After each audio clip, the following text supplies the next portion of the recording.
It'll be cold. It'll get below freezing for sure. Okay. We do put row cover over our crop. Gotcha. And you gain 1 agricultural zone for each layer that you have over them. So like a CSA, but like we call it kind of like a full choice CSA because for people who've been at a farmer's market with us, they might want to choose what they're getting instead of just being handed a box of here it is. Right. Yeah, it's some kind of hybridized thing between a CSA and a farmer's market. The thing that's cool is I think there is a culture among vegetable growers of sharing information. And so very few of the things we do are really our ideas. Like, and I talk to other farmers who say the same thing. We borrow ideas from other people and then you kind of make it your own. Customers are super important to us.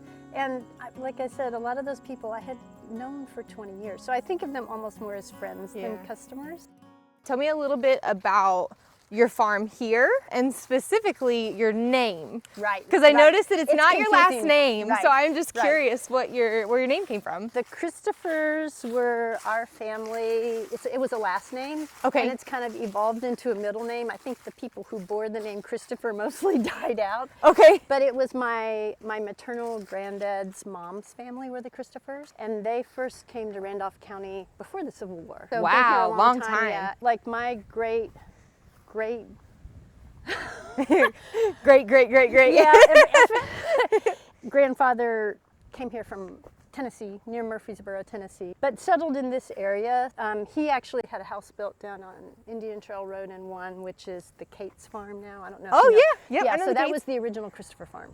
Oh wow, Yeah, that's pretty so, cool. Yeah, so it was one of his sons who was a banker in Modoc who bought this farm as kind of an investment. Like, Okay. He was a gentleman farmer. My granddad inherited it when he was old. Like I was in college, he was in his 80s, and he inherited it from his cousin then.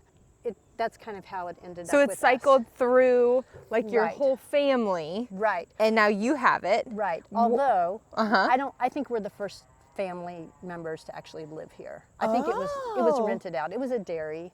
Okay. The larger farm is 140 acres. Okay. And so at this point, I have my little area. My sister lives next door and has her little area. Oh, okay. And then the rest is rented out either for corn and beans or like we have a conservation tree planting. We have no spray hay here just because we're certified organic. Okay. And then cool. I manage the larger farm too. It was a dairy. Yes. So has it always been some kind of farm production? Yeah. Okay. Yeah. So for, I mean, what was it? Is that 200 years? Well, I mean, the Christophers bought this farm in 1939. Okay. Yeah, and we actually, for a homeschool history project, my kids did a history of the farm and the buildings and that kind of thing. So the original family that like homesteaded it were the Croppers. Ela Cropper was a Baptist So minister. much history. Yeah, it's kind of fun. Like we That's did really a lot cool. of research at the courthouse. Yeah, So, I love that. This is field 0.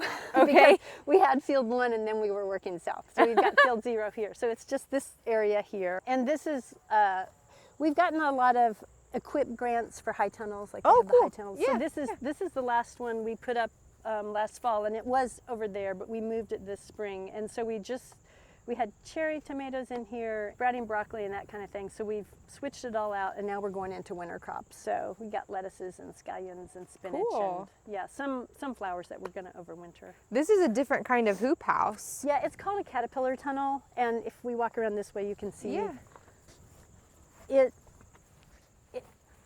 it's just because of the appearance, because of the way the ropes are. It makes it to look kind tighten of like it a down. caterpillar, yeah. Okay. And it is not a permanent structure. It can be moved. It takes us Really? like it takes 4 to 5 people a half a day to move it. It's a little bit of a job. But that's not too bad. It's not terrible.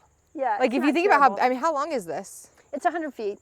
So a 100-foot structure that's steel posts. Yeah, the thing is, That's the way not- it's attached to the ground is just there are rebars and these metal pipes are over the rebar, and then the clips attach below the pipes and hold the ropes, so it's not super wind resistant. Had a little wind trauma with it.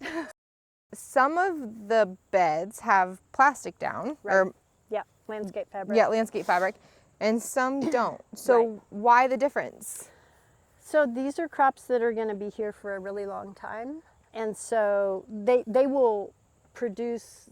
These are just flowers that are planted to produce next spring and early summer. So Okay. they're going to be here a long time. They probably went in 6 weeks ago, more or less. So if something's going to be here that long, it's just a prevent weeds. We have done that with spinach, and had we had enough landscape fabric with the appropriate spaced holes in it, we would have put this spinach in it probably, but we didn't have it. I see. And we needed to get this in the ground because Okay. it was starting to yellow, so we just did it without it. But this is a fairly clean bed, so I don't think it's going to be a big deal. And then the one next to it is So- multiple crops. Right. There's actually, you can see the broccoli is coming back up, and I've broken it off. That's where we lopped the broccoli off, and then it's resprouting, but it's not really an intentional crop. And then there's head lettuce and scallions. And so the head lettuce, you can see, it's not that far till it will be mature. Right. So something like that that's going to create a canopy pretty rapidly and that will mature pretty quickly, we don't need landscape fabric for. That makes And sense. at some times of the year we might want it, but we're not doing it now. Yeah. And then we do practice no-till with our vegetables. So that's why the broccoli's coming back, because instead of pulling it out of the ground by the roots, we just lopped it off. So Because the then root system is still alive. you're leaving living roots in the ground, Yeah. which makes the lettuce grow better. But then it's coming back because it didn't get lopped quite low enough. You said flowers, Right. and that they're in there for a long time. Yeah. Why do you have flowers in for that long? What do you use your flowers for? We're wintering them over. We do cut flowers also. You sell cut flowers? We do. Okay, Yeah, very yeah, cool. So yeah. you have vegetables and flowers. Right.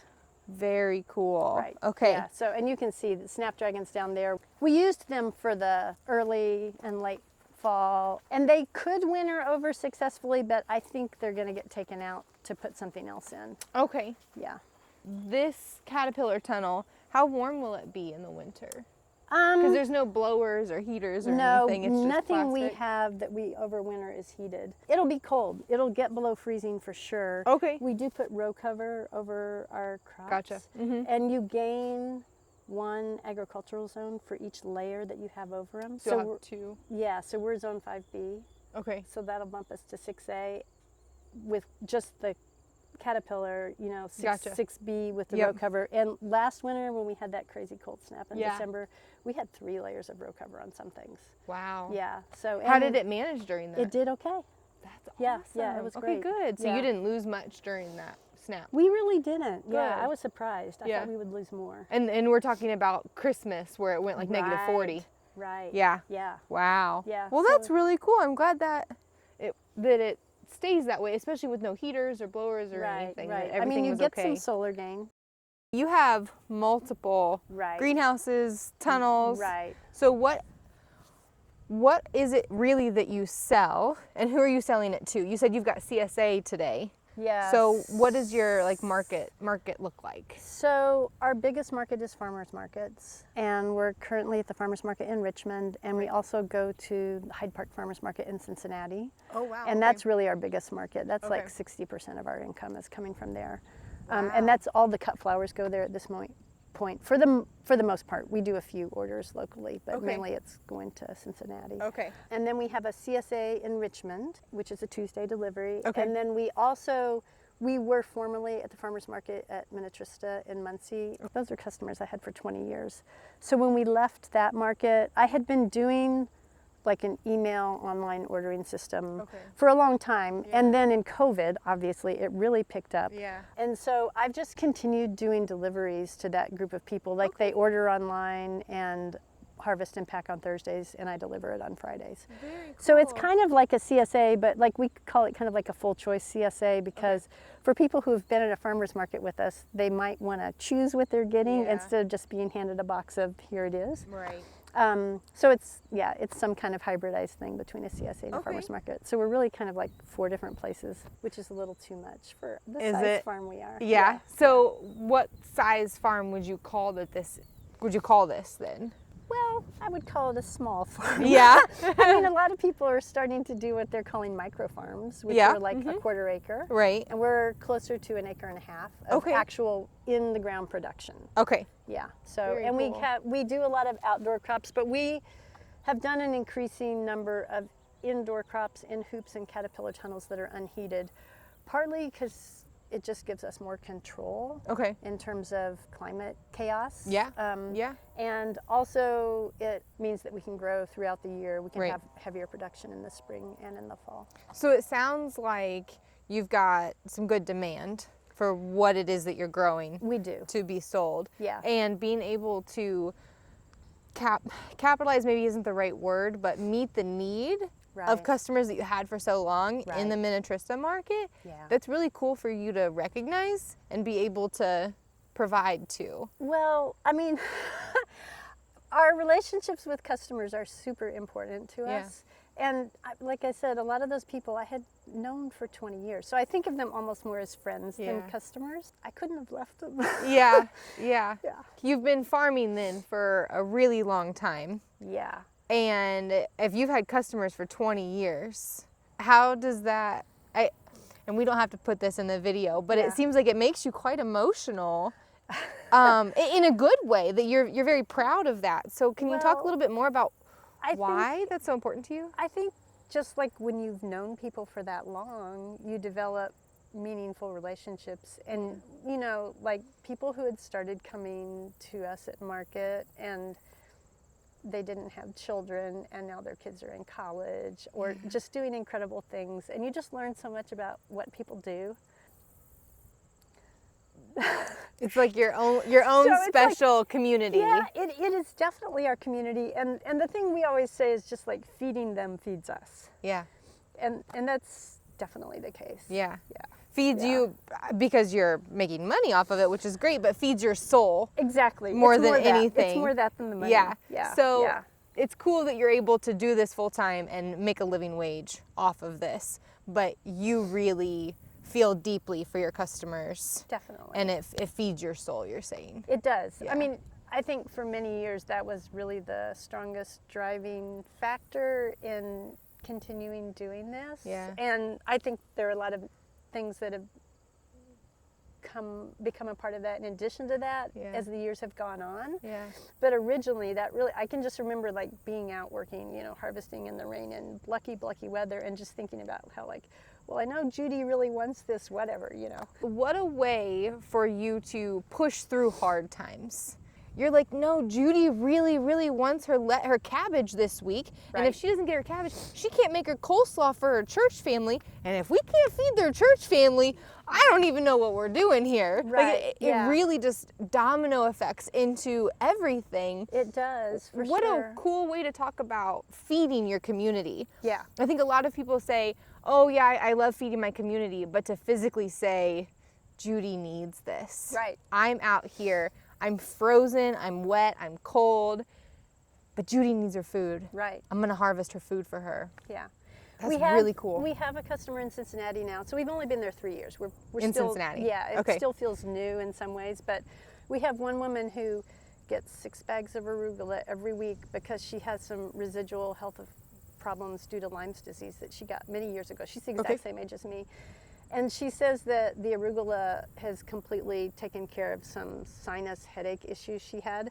Wow. And so there is that drive, like, we need to get Marcy her 6 bags of arugula. Yeah. But I think both Adrian and I, like, obviously we have to support ourselves. We have to make enough money, but I think that is just not really a driving factor in terms of why we're doing this, because nobody does this to make money. Right. You know, it's not. Nobody gets into farming to be a millionaire. Not even. It's way too much work. Yeah. So it would not, we wouldn't be able to maintain it if that were our primary goal. Yeah.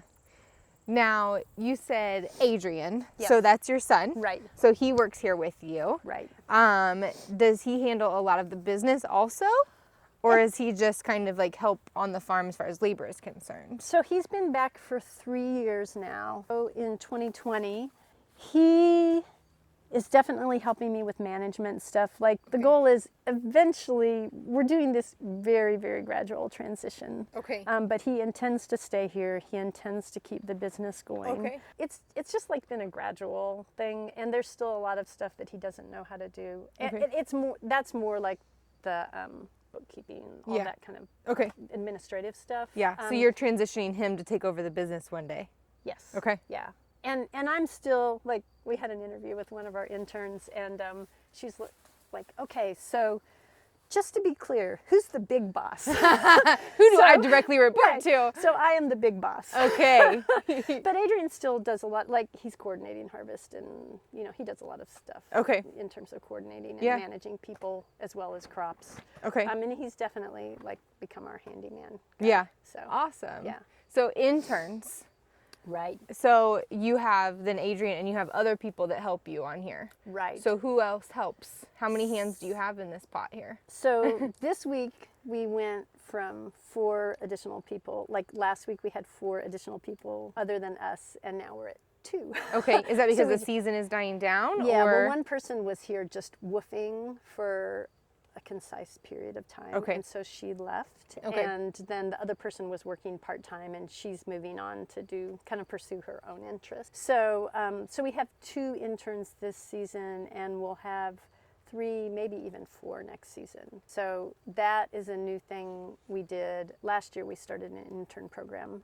And I think it's the idea that there's such a need for small farms like this in so many different ways, and that I had a conversation with a bunch of college friends a few years ago on a canoe trip, and I kind of said, you know, I'm realizing I'm at the point where I'm ready to teach other people. Like, it's time for that. We started an internship program. That's it was awesome. a pretty abrupt decision. Okay. But So yeah. what are your intentions for the internship program? What do they get when they're done here? Do they get like references or just skills? They're getting a lot of skills. Okay. Like one of the people we have this year wants to start her own farm eventually. Okay. And she's actually going to stay on to next year also, which Very is great. cool. Okay. Yeah, so developing skills. We really try hard to train people in the areas that they're interested in and make sure that we cover the things they want to learn. And then the other person we have is interested in how food is produced, and I think she may go and try and intern at a protein farm. Okay. Next okay. year. You Yeah. know, she's kind protein of looking, farm. I like how you say yeah. that. Yeah. Okay. I mean, she's looking at something like that potentially. So she started here, and you know, she's just kind of like doing a survey of different kinds of agriculture, and then That's you know, who awesome. knows where she'll end up. Yeah. But I feel like anybody who comes here, even if they don't go into farming, they're going to become much better informed consumers. Yeah. And I think it impacts everybody Yeah. in the choices they make in their lives Yeah. in one way or another, in good ways. So we are in tomato garden here, Yeah, tomato heaven. I just love walking in here. It's now beautiful. because it's just like you're entering a completely different little ecosystem You because are. it's still so verdant. And the little white flowers are sweet alyssum, and you can smell them. And those actually attract beneficial wasps that then will eat aphid eggs. Okay. So we have not had, this is our first year to try that, but we haven't had aphid issues on the tomatoes in here this season. Really? Yeah, it's pretty cool. And then it That's smells awesome. so amazing. Yeah. This is one of our, we have 3 hoop houses and 3 caterpillar tunnels. And this hoop house is movable. I'm trying to figure out, yeah, you can see the wheels. Maybe There's actually wheels? yeah, there's wheels are how we move it. It's kind of got plastic over it. Like right here? Yeah, so there's the wheel. Wow. So we have a track, which if we go outside, I can show Oh, you. I saw it back so, there. So yeah, so it has 3 moves, and that allows us a lot of things. It allows us. It kind of acts as a giant umbrella in the spring, honestly. Like if it just is raining and won't dry out, you can move the hoop over an area, dry it out enough to plant or transplant, and then move it on. But So it right also here, okay. allows us a lot of season extension. Yeah, so it comes down here all the way down to there. That's so cool. So this one will actually overwinter over this stuff. Okay. And these are things that we could not have started in a hoop house in August. It would have been way too hot. So we can get them going now. We've just got everything covered because it got so cold Sunday night. We get them established, and then when we're ready to say goodbye to tomatoes, we can just roll it right over them. Wow. And it'll winter here. And then we'll have, the crops that we generally start in the spring are like different kinds of greens and carrots and beets. And so it can like go to one position. Like the carrots and beets always follow the tomatoes. So we'll get carrots and beets established there, and then, you know, take it somewhere else and get greens going. And then it'll lodge somewhere permanently for the summer again with tomatoes in it. So it's almost like you're a season ahead. Yeah.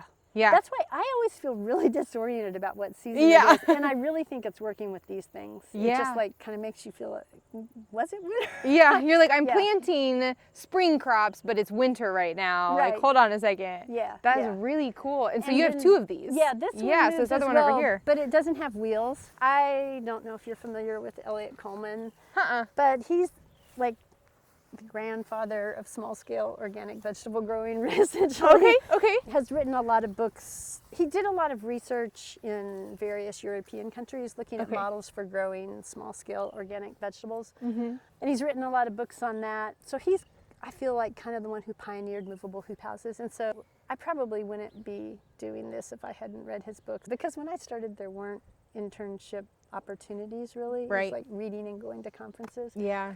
So he talked about these movable hoops, and we thought, okay, we got to do that. Yeah. So my other son, who is in Utah, welded this track.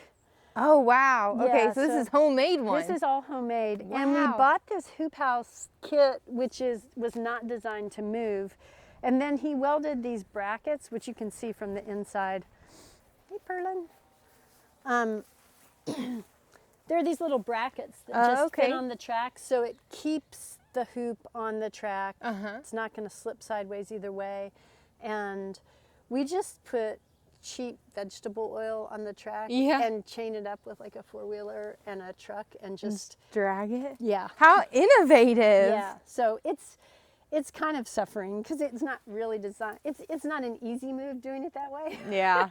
Well, with the walls. And, Yeah. yeah, Well, we that makes actually sense. replaced this end wall in the spring, but Okay. we need to do the west one also. Okay. Or it may not make it, but this one's actually going to winter over here. Okay. So it had cherry tomatoes in it, and we've taken out a lot of them, as you can tell, and Okay. we're getting winter crops established. Yeah. So tell me again about these flowers, because I think that that's really interesting okay. that yeah. you haven't had aphids because of these flowers. What are these again? It's called sweet alyssum, and we have had some aphids in here, but I'm wondering if it's because they didn't bloom as well in here. And you know, like, it's not a controlled experiment. This Right. is our first year we did it. We've talked to a lot of other farms who said they had a lot of aphid pressure, and we didn't. So it's like, well, maybe it's the sweet alyssum. Yeah. And It's it's pretty just for beneficial wasps. It's not, you don't really eat it or anything. No, Okay. no, we just let it be. I just love that you took somebody's design and kind of figured out how to make it your own Yeah. as you're coming through here. What difference have you seen between the one that you made versus the kit that you bought? The kit is so much easier. It's actually kind of funny because we got this one at an Amish business north of here, ENR, and we were telling them what we were doing, and then they made a prototype based on what we had told them, except they had wheels. Okay. So it's really, you can see it's really similar to what we had done, and they don't offer it in their catalogs. They just kind of had some Amish guy do it, and they offered it for a bit, but I asked them about it again a couple years ago, and they didn't even remember. Oh, So okay. it was kind of like a brief little thing. They tried it and then they tried moved it. on. Maybe there wasn't a lot of market for it. Yeah. What are you working on right now? What plants, projects, what's your main focus right now? Right. We have a task list that we put up each week for the crew. So the task list this week is to finish our garlic planting and get it mulched. And then we're doing a lot of transplanting that is still remaining. I can show you the seedlings in the greenhouse if you want to see. Yeah. Yeah, so we're gonna finish up transplanting, and then there's things like this area needs to get cleaned up. So like cleaning that area up. We have a caterpillar tunnel that's down there that we had cucumbers in, and we're gonna bring it up and span 3 beds up here so it'll cover the Swiss chard. Okay. And there's lettuce under one of these beds with row cover, and then we'll transplant probably spinach in this middle bed. It's Okay. kind of waiting to be transplanted. And so we'll be able to have those crops for the winter. Doing that kind of final moving of things, pulling out things like cherry tomatoes and putting in winter crops, continuing to seed cover crops. Okay. You can see there's some beds where they're established, but then like we just took out 3 beds of carrots in the last week or so. So I want to go ahead and get cover crops in there. Just to cover the soil or any Yeah. extra beneficial reason? Well, anytime that you have something growing and photosynthesizing, it's going to continue to feed the soil biology. Right. And then in the spring, we mow it and tarp it, and it increases organic matter, continues to feed that soil biology. Yep. Yeah, so it's just a good way of improving your soil. So over the last 30 years, you've noticed cover cropping seems to be quite important then? It is. Some years we do more than others. Some years we just have a lot more growing outside until December. You can't establish cover crops that late in the season. Right. So if beds are empty, we plant cover crop, but if they're still being occupied, we can't. Okay. And so sometimes what we'll do is, especially in beds where there's crops that'll be planted in the early spring, is we go ahead and the tarp helps to protect the bacteria, the Okay. beneficial bacteria, Yep. the beneficial organisms from Yeah. the UV and that kind of thing. So Very cool. yeah, Yeah. yeah. We have kind of two greenhouses. You can see we've got a lot of stuff wanting to get in the ground right now. Yeah. We've got like spinach, lettuce, arugula, turnips, radishes, kale, Chinese cabbage, and then some the really tiny seedlings are flowers that will winter out. What would you say is your most popular item to sell within the full 12-month cycle? It might be lettuce mix. Really? Yeah, I mean our garlic is super popular too. Yeah, yeah, I would say those two are probably the most popular. I mean, you can't really beat like a fresh lettuce. The texture, the flavor, Right. it's just so unique compared to in a bag. Yeah, well, I mean, one of the nice things about purchasing produce from a local person is they can select varieties based on flavor because it doesn't have to ship across the country from California. Right. And we select for flavor and disease resistance, kind of our top criteria. I mean, Yeah. So you select. Who do you use to get your seeds? Do you so- save your own seeds or do you buy most of them? we mostly buy. So when you're certified organic, you're required to purchase organic seed when it's available. And so we have to, if we can easily find organic seed, we're going to buy it from that company. And so okay. High Mowing Seeds is exclusively organic. The other companies that we primarily use are Fedco and Johnny's and Osborne. And if we can't get organic seed, we have to document that we've searched 3 places for it, and then we can purchase untreated non-GMO seed. Okay. So we just have to do that. That's an seed search interesting- and document it. Yeah, that's a really interesting regulation, I should say. The documentation. Well, yeah, just like you have to be able to find it. I mean, if you've raised it organically, why can't you just save the seeds?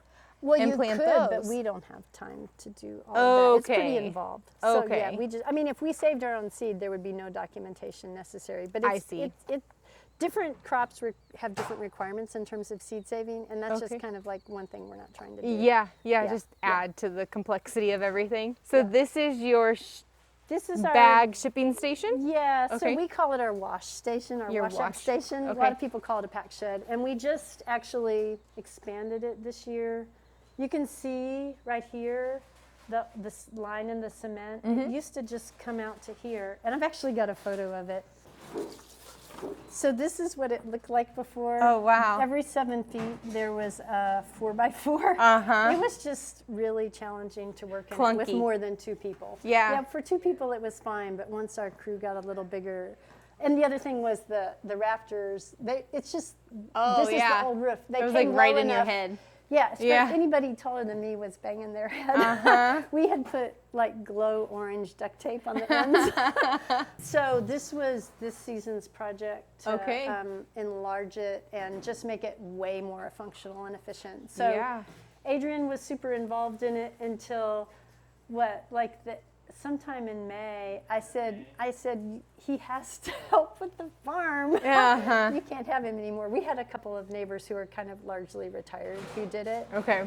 and Adrian. So we're pretty enamored with it. It's made everything super efficient. Yeah. And we can just get through the washing and the packing way faster than Absolutely. we could before this. It feels very efficient. Yeah. The next thing is, though, it has to be a little bit winterized. Oh, So- yeah. So that's going to happen, and then another project for the next couple of weeks is Okay. to get it a little bit more winterized. Yeah, and I think we've got, a week before we hit 30 as a low, I so know, it's yeah. creeping up. It's creeping Ooh. up quickly. Yeah. Now, I just want to go over some of the equipment you have here Okay. because it's kind of interesting. Yeah. So this is a washer? Yeah, so this is a salad spinner. A salad spinner. Yeah. Oh So my gosh, look at that. We bought it, and I mean, there's directions on YouTube, obviously, of how to convert it from a washer to a salad spinner. And we have these baskets. So like after any greens that we have that are going to get bagged, we wash them and then put them in here and spin them and then bag them. Okay. Previously, we would triple wash them, which is, there's the triple sink there. Oh, okay. But it means you're moving it from one sink to the next. Right. And then we used to actually, so we've evolved a lot. Originally, we would wash it in a big, just like a big utility sink. I was out under a tree washing it in the utility sink, and I would put it in pillowcases and spin it to dry it out and then lay it out on sheets, and we would pick out all the bad things. Oh my gosh. And then bag it. And then we converted a honey extractor into a spinner. Yeah. But that was kind of clunky too. So finally, I got this maybe like 4 years ago. Makes life a lot easier. Oh my gosh. It's one of those things, because I'm pretty slow to spend money. And it was one of those things where I was like, why didn't I do this 5 years ago? Yeah, the evolution of things is so cool to see. It is, especially on a farm, because you tend to be a little tighter with money. Right. And you want to think out of the box. Right. I think farmers are typical of thinking out of the box. And so you're like, yeah, I could like go to like a warehouse store and buy like a commercial salad spinner. Or I could get a washer off of eBay or Facebook Marketplace and convert that. That is so cool. The other thing that's cool is I think there is a culture among vegetable growers of sharing information. And so very few of the things we do are really our ideas. Like, and I talk to other farmers who say the same thing. We borrow ideas from other people and then you kind of make it your own. So like the salad spinner thing is not my idea. You know, like we got the plans from it from University of Vermont Extension. Oh, okay. That's really cool. And then we also built this bubbler, which was also a University of Vermont Extension thing. And so these are just weights, but we have PVC pipes, which are right up there with little holes cut in them. Yeah. And so we set those in the bubbler, we attach the cam locks, and then we attach it to this hose, and it's attached to a little spa fan. Right here. Yeah. Okay. And I can turn that on. I mean, I can turn it on now. It's okay. You don't. Yeah. And anyhow, it just blows air through the salad greens and cleans them. And we've got it so you can just, like, you switch it on. When you're done, you switch it off. And then we can move them straight into the spinner. So that's way more efficient than the triple washing thing. So this is full of water and salad greens. Yeah. You bubble it, and then you put them in there. We spin it, and then we bag it. Yeah. Very cool. So, and you know, that was not our idea, but it's a great idea. It is a great idea. And you have made it your own, I'm sure, in some ways. So that's really cool. The other thing that caught my eye is this big thing over here. Is that a cooler? Yes, okay, it is. So it's like an industrial refrigerator? Yeah, so we previously, it's a walk-in that we built, and we've got just like all the stuff in there. Yeah. The R value is excessive for what's needed, but we run it with a CoolBot, which is just an air conditioner with a CoolBot that tricks the air conditioner into thinking it needs to be cooler. So it's way more energy efficient. And the R value on this way exceeds what CoolBot recommends. Okay. And so it's like hyper efficient. Our electric bills have gone down.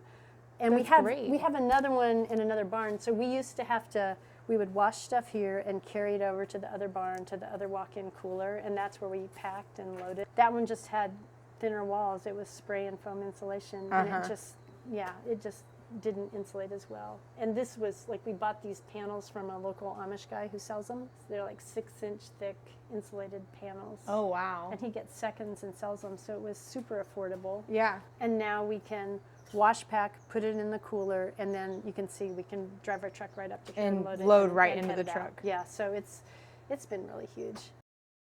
Because you've been doing this for, I mean, a lifetime of work, 30 years. Like most people go to a job for 30 years and retire. How do you handle some of the stressors that you've seen in your 30 years of experience? How do you handle those stressors, and how do you work on moving over them? We were talking the other day about, you reach this point in the season where if you continue with the same stress load you've carried throughout the season, it would just push you over the edge. And you kind of like step back and give in and say, I can't do anything about this. Yeah. It happened really early for us this year. Last year it was probably August. And I think it's sort of like just something clicks in you. And sometimes, honestly, this year, if you want the full story, we were supposed to have our farm tour at the end of June, which is a big event. We have a big meal and we have music and we do like multiple tours throughout. Okay, you do that at the end of every season? We do it earlier in the season. Early, Usually okay. it's like early to mid-June. This year Okay. it was late June just because it was actually 4th of July weekend. The forecast was for rain and rain and rain, and we've never had rain at it. And I was so stressed out, like, how are we going to deal with this event if it's rain? We didn't have a rain date. We had a different band than we've normally had. It just felt like an immense amount of pressure. And so, like, Adrian and I went out, it was like the night before it, and the forecast had still not quite turned. We just, like, sat out at the wash-up station, and we're just talking about, like, what this event was going to look like and how we could move it into enough inside spaces to make it work. And we actually read a Wendell Berry poem.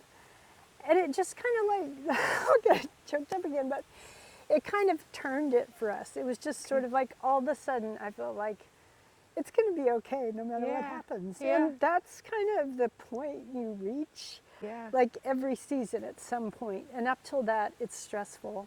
And like my outlet for dealing with stress is running. Like I do run, and I haven't been able to as much this year just for some health issues. And I've noticed that, like I've carried stress with me more, but that's definitely kind of like my thing. Like I've done that my whole life. That's how I unload stress. So I think the thing I would say is, so like I talked a lot about how relationships with customers are so incredibly important to us. But I think the other thing, the thing that I get most excited about in terms of actually doing it is working to feed the soil. Okay. And so I think my favorite thing to do is truly to plant cover crops. Okay. But just anything that we can do to improve the soil health, that's just the most exciting thing. And part of that is because you just know about all that life that's down in there. And then there's the whole, I mean, part of the reason we went into no-till is because of the whole thing that every time you disturb the soil, you're releasing carbon. Right. So like keeping the carbon in the soil and building that up is like a super valuable thing, which is something we learned about somewhat recently. You know, it's just incredible to me how much our understanding of soil health as a species has changed since I started. Like it's just changed immensely. And that's what's super cool, like with Adrian, is he's just coming at it with a whole different perspective and so much excitement.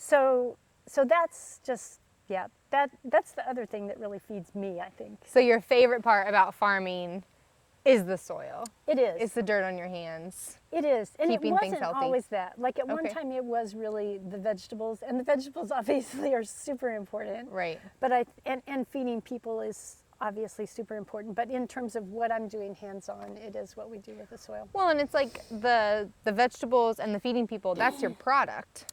Right. But you can't get those if you're not feeding the soil. Exactly. So you have to work on the soil And what you do first. with your soil affects what that product is and what the nutrition is that it carries to people. So it's all obviously interrelated. Exactly. But absolutely. Well, very cool. Yeah. Well, thank you so much You're welcome. for giving me a tour. Yeah, I appreciate nice it. to It's meet so you. nice meeting you. Yeah. Your place is just so beautiful here. And I mean, I love the fact that we could go anywhere on a farm because it leaves room for follow-up. Yep. So we could always come back and check in on a different season and see maybe how it's a little different working for you. So It changes a lot. it does. It changes very fast. All right. Yeah. Well, thank you so much. Sure. Thank you, Olivia.